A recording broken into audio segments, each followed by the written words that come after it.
Welcome back, everybody. I think it is about time. We're a bit overdue for another hero counters video. So our aiming at the heroes that are in the meta currently, but this video is meant to help you at any given point if you ever need a reference of how to deal with these heroes in the future. Let's go ahead and get started. Hero number one of today's video is Phantom Assassin, a hero that I'd say the only person that really enjoys playing Phantom Assassin is the Phantom Assassin past 30 minutes once she has 4 items and she's one-shotting everybody. So what exactly happened to Phantom Assassin that made her so strong in this current patch? As you can see, she's the second most popular hero with a 53, I'll move my camera down, a 53% nearly win rate. Even at the highest bracket, she's got over a 50% win rate, a hero that's generally known for stomping low MMR pubs. What they did was they made it so that her ultimate is now 20% instead of 15% chance to proc, and it's a buff, right? Rather than just being a straight 15% chance, every time I hit you, my next attack now has a 20% chance. So sure, the first attack that she hits in the period of 6 seconds cannot crit, but after that first attack, she's now rocking a 20% chance, and every single dagger actually has a 40% chance to crit or make the next attack crit. So her overall damage output has just, right? So PA is the same hero that she's always been, but what makes PA the hero that she is? So we do have a guide on Phantom Assassin, definitely still relevant even though it was the old PA, so definitely check that out if you want even more information on PA. Link will be in the description. But what exactly makes PA tick? She's a pretty strong laner. Most of the time in like a 1v1, a 2v1, a 2v2, she's a decent hero. The biggest part about PA is because she has a dagger from range, she operates as like a pseudo ranged carry. Like if the two supports are trading on the side, PA is one of the few melee carries that can actually contribute, right? She can just walk up and dagger the enemy support, and suddenly that support is scared, especially if PA is already level 2, and so that your support will then win the trades. So when we're looking at PA, what makes her scary is if the fights in the lane are separated, meaning that the supports are trading on the side and the cores are trading, or the support leaves. Anytime that she can create a 2v1 in lane is exactly what makes this hero who she is. She has mobility and high damage, and while in the early game her damage is a bit lackluster, the fact that she has dagger to secure creeps, and she's also a carry that has a built-in slow, that has a gap close, basically as long as you're 2v2 against her, she feels very powerful. The concern is if you ever go on the 5 and try to kill the 5 instead, PA can usually clean up. So PA is a hero that you want to be able to sit together as 2 in lane and just look to deny and trade and harass. So PA specifically can be played with ranged 5s that are looking to kill, like Crystal Maiden, Grimstroke. She can also be looked to played with melee 5s that look to body and have her back them up, you know, like a Treant Protector or an Ogre. So PA is pretty flexible in lane, but what exactly does she struggle against, if that's what you're saying, BSJ? Well, she struggles with heroes that sit on top of the creep wave and don't want to leave, and also potentially can connect to the fights on the side. So number one's like offlaners that she struggles with, you see here, Doom sits on top of the creep wave, tanky. Primal Beast sits on top of the creep wave, tanky. Timbersaw sits on top of the creep wave, tanky. These are all her bad matchups in lane. Heroes that just want to sit there and say, I dare you, come at me, bro. Because heroes that are position-based, like ranged offlaners, will just get jumped. And heroes that overall lack sustain or aren't as tanky are much more vulnerable to that early game timing from PA, where level 2, she's one of the most powerful carries in the entire game. So we're also looking at strength heroes that have built-in armor. Doom has really high base armor nowadays. Timbersaw has reactive armor, and Primal Beast has his passive, which also gives him armor when he takes damage. So these are the things, right? PA, 100% physical damage. This is how we look to shut her down in lane. This is the recipe for success. And if you're going to pick a 4-position hero, ranged heroes with damage that like to hug the lane is ideal against PA, because if you're going to play the lane, do not play away from your offlaner, because the last thing you want to do is take a fight away from these tanky offlaners. These ranged 4s that offer high damage that can then leave the offlaner alone at later levels, that's the dream, right? Especially a hero like Timbersaw that once he gets level 3 is pretty much impossible to kill. So what's the formula for beating PA? We talked about her lane matchups. What about her carry matchups? So if you see, 2 of her worst matchups in the game are actually carries, TA and Morphling. That's because Morphling has a bajillion armor and can morph, making it very difficult to bring him down. He can also turn into you and burst you down with mid-game magic damage from Waveform and Adaptive Strike. And then TA, right? Because TA makes sense. Refraction blocks 6 instances of damage. PA is a low low instance, high amount of burst damage hero that's meant to kill you in 4 hits. So TA is a ranged natural MKB buyer that also is very difficult for PA to ever bring down. So TA can snipe PA whenever PA goes into the fight with like a somewhat early BKB, while PA does not possess the tools to actually bring down TA's refraction. When we're talking about mid laners, you know, we talked about in the off lane, we see heroes that are very beefy and sit on top of the wave. Mid laners, we see very mobile guys that are tough for PA to stick on. You know, she may blink on them, and then they'll quickly cast a spell that no longer allows PA to hit them anymore. That also means that when PA jumps somebody else, they can assist that person. You see here, Pangolier, the Spirits, Puck, you know, it's all making sense now, and you're seeing carries like Faceless Void, who like to be able to do the same thing. They move around and then also catch the PA when she jumps somebody else. And then the other thing that counters PA is tempo. So the problem with PA is that she does virtually nothing for the lanes after the laning phase. Like, PA contributes very little to team fights. If like 4v4, she's only good in skirmishes, and until she has Battle Fury plus like max blur and other items, she's not pressuring towers, she's not pushing lanes rapidly. So heroes that do push lanes very fast, push towers as well, come online pretty early, and then can end the game at like 25-30 minutes, or at least establish a sizable map advantage. These heroes are quite good against PA as well. But since most of the summons heroes don't do all that well against PA in lane, that's not necessarily the way to go. It's within the carries that do that, and you see Terrorblade and Luna showing up. These are two heroes that I love picking against PA. So when we're talking about tempo, that's where I think it comes from. It comes from offlaners that sit in front of PA's face, enabling teammates to rotate to them, a mobile mid that rotates on PA, and then a high tempo carry that the time that PA is still farming, this hero takes over the map, potentially contributes to fights, and then ends the game swiftly. What's important to note about PA is that she does generally rely on BKB and tends to struggle against BKB piercing single target disables. So that's why we're seeing Batrider, Doom, Primal Beast, Tusk Punch, Bane. You're kind of getting a similar vibe of like what this hero likes to do. So the biggest thing about PA is she, with her Ags especially, because when she uses her Ags and she kills somebody, all of her cooldowns reset. This is a hero that generally you can't see coming, but you know she is coming. So to be prepared and be able to be grouped up as 4 or 5, or be heroes that when you see that dagger flying at you, you have a response. That's what all these mobile heroes can do. They see that dagger and they're not around to just get blinked on and die. So this is the idea behind PA. You can't see her, but you know she's coming. She doesn't deal well with team fights. She's really good if people split up, whether that's on the map or whether or not that's in team fights. So having strong auras and heroes that you can group around, that's why the Terrorblade and Luna archetype is so powerful. So that's how we deal with PA. She's a hero that as the game gets sloppier, as the game gets more chaotic, she thrives. And if she, in the current meta, and usually no matter what the meta is, if she hits like that 5-6 slotted timing, that's when she's just gonna shred everybody. And at that point, if you can't see her, she has map control, and if any of you separate, you instantly die. PA's probably won the game. So what's making her so powerful in the current patch is that she's difficult to go high ground into because she can poke you down with daggers and eventually punish you. And so if she's losing, she has a chance. And if she's winning, there's virtually no coming back right now. And since her laning stage is pretty strong with like the lifesteal buff on her W and all that like early buff on her crits, that just means that her timings are much more reliable to hit, and she pretty much always has a chance to win the game. So let's go ahead and move on to the next hero. The next hero in our arsenal is Treant Protector. Now, he is only the 45th most popular, but let's be honest, that's because this hero is just kind of...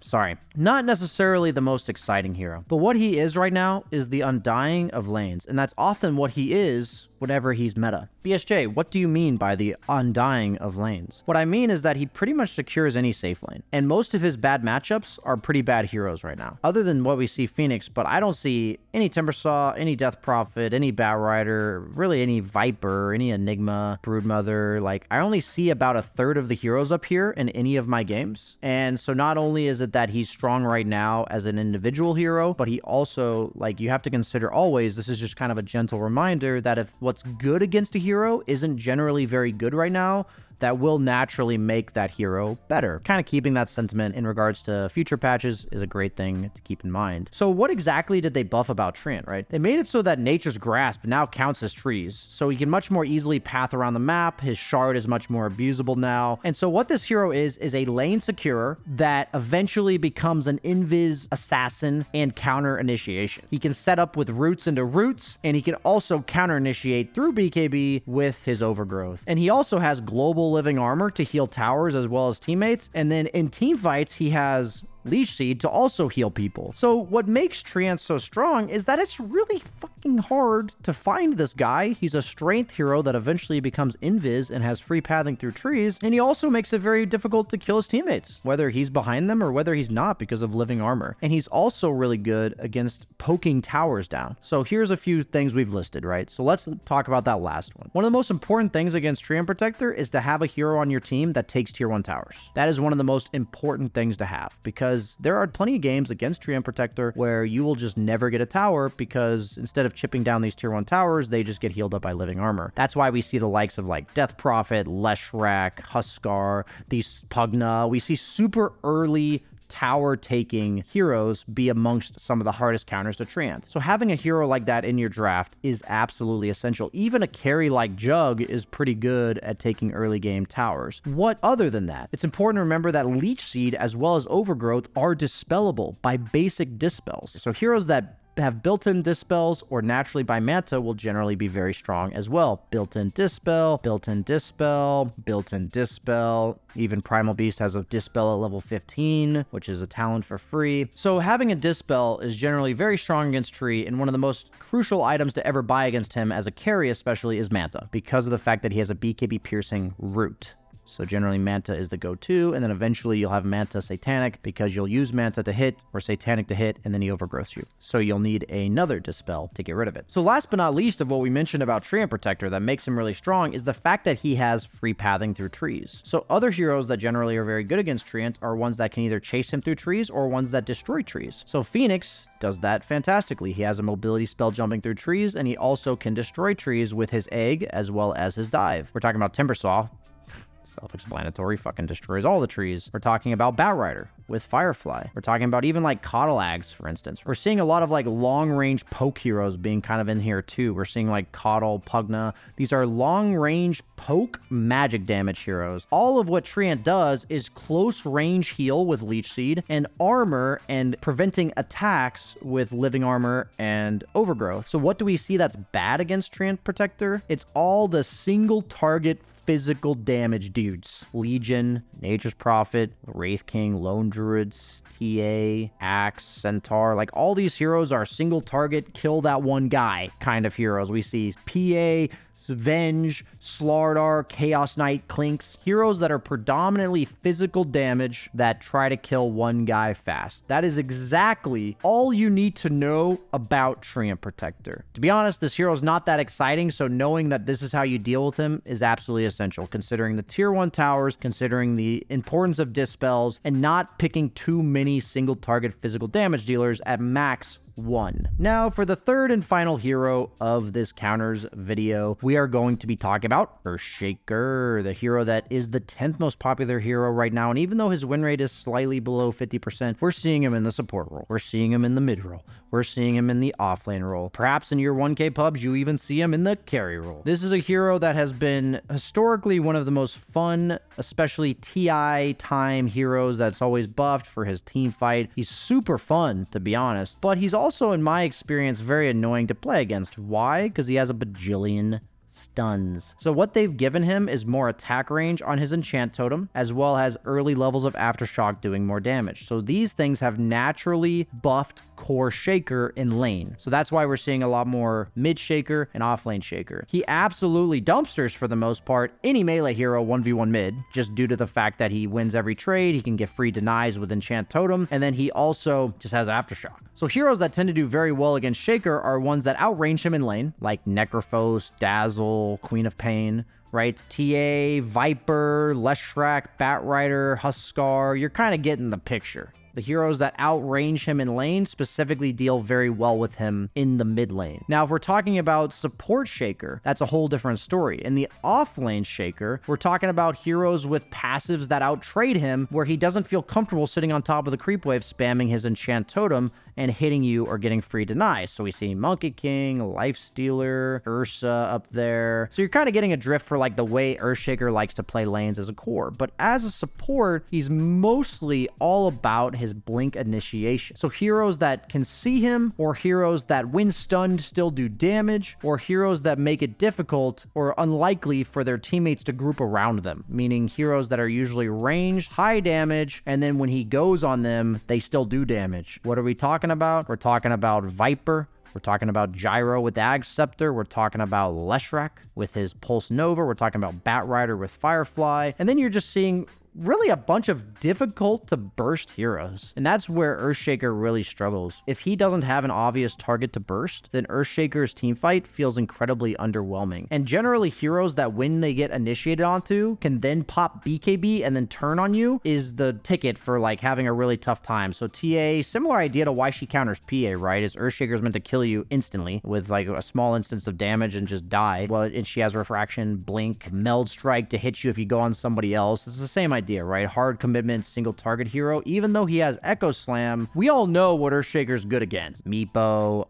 summons, illusions, mobile shitters, heroes that really suffer against stuns. So heroes that have to be point blank range to do all of their damage, and they don't do it fast, and they don't like multiple stuns. That's why Slark and Anti-Mage are so bad. Same with Morphling. He has to get in there, and he wants to like use Morph against one stun and then turn on you. Same with Slark. He wants to Dark Pact one stun. Anti-Mage wants to like Manta Dodge or BKB for one stun. But they want to like kind of bide their time and kind of poke you down. These are heroes that Earthshaker loves to play against because he's just waiting for you to slightly overstep, and you don't feel comfortable at any point dishing your damage out because you kill them over time, and Earthshaker at any moment will just blink ult you and you'll get bursted. So it's all of these heroes that have no qualms with just running in with BKB on or with some spell pressed that when Earthshaker does go on them, they will have a reaction. So when we think about Earthshaker, we just mainly need to consider that we don't have too many illusions, we don't have too many summons, and we have the ability to turn or have him go on us and not just instantly burst us. Notice how many tanky heroes are in here. Tiny, Alchemist, Huskar, Doom, Timbersaw, Lifestealer. These are kind of the archetype of heroes where you see them and you don't necessarily just say, I want to go now. Because if that hero does manage to get saved, or if they manage to BKB or even just barely survive, they have strong turn potential and they're difficult to burst. So that's where Earthshaker really thrives. So we're seeing heroes that are hard to burst, Earthshaker struggles. Heroes that tend to like want long drawn out fights with summons, illusions, or like slow but sure damage over time, Earthshaker absolutely dumpsters those heroes because eventually he will catch you. So Earthshaker is all about making sure you don't clump up too much, obviously, but also in the lane having a hero that can outrange him. He's all about whether or not he can outtrade you, and if he doesn't feel like he's able to like push lanes, and this hero doesn't want to show on lanes, he's a core that doesn't want to show on lanes, he's an off-map hero through and through, similar to like Axe, right? He's a hero that if he's showing in lanes, he feels much less dangerous, as well as the fact that him getting jumped, he doesn't really do much in response. Even when he has Ags, if he gets jumped, he'll usually use the Ags to get away. But on the other hand, if you go on one of his teammates and you don't know where Earthshaker is, then he's going to Blink Echo Slam you, or at least the threat of Blink Echo Slam